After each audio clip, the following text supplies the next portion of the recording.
আসসালামু আলাইকুম। কেমন আছেন আপনারা সবাই? আশা করি অনেক ভালো আছি।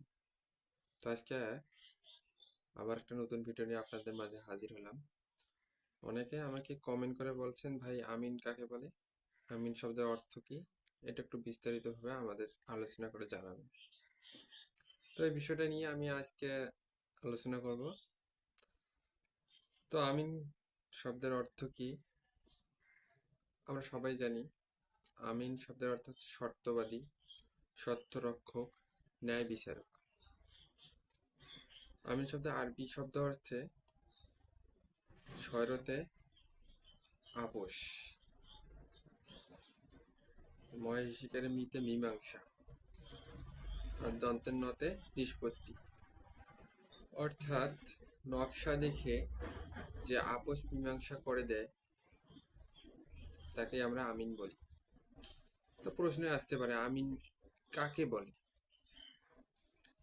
তো সহজভাবেই বলা যায়, জমি জমার হিসাব নিকাশ করার জন্যে জনগণ বা সরকার কর্তৃক যে নিয়োগ দেওয়া হয়, যাকে নিয়োগ দেওয়া হয়, যে কাগজপত্র দেখে সমস্যার সঠিক সমাধান করে এবং জমি মাপজোক করে দেয়, তাকেই আমরা সহজ ভাষায় আমিন বলে থাকি। কিন্তু অনেকেই দেখা যাচ্ছে আমিনের অর্থটাই জানে না, কিন্তু আমিন দেখা যাচ্ছে জমি মাপার সময় অনেক দুর্নীতি।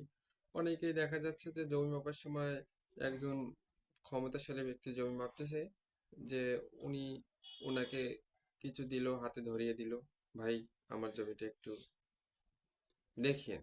আর যারা নিরপেক্ষ দল, তাদের টাকা পয়সা নাই, তাদের মনে করো যে জমি কোনোভাবেই হোক কম বেশি করে দিতেছে।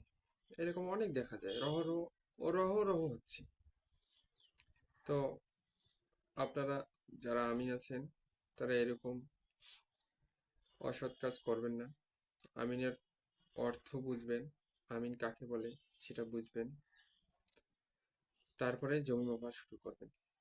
অন্যায়ভাবে এক রতি, এক তিল পরিমাণ যদি জমি আপনারা মানুষকে বেশি দেন বা অন্যের জমি অন্যকে বেশি দেন, তাহলে তার জবাবদিহিও করতে হবে আল্লাহর কাছে। তা ধন্যবাদ আপনাদের সবাইকে। আসসালামু আলাইকুম।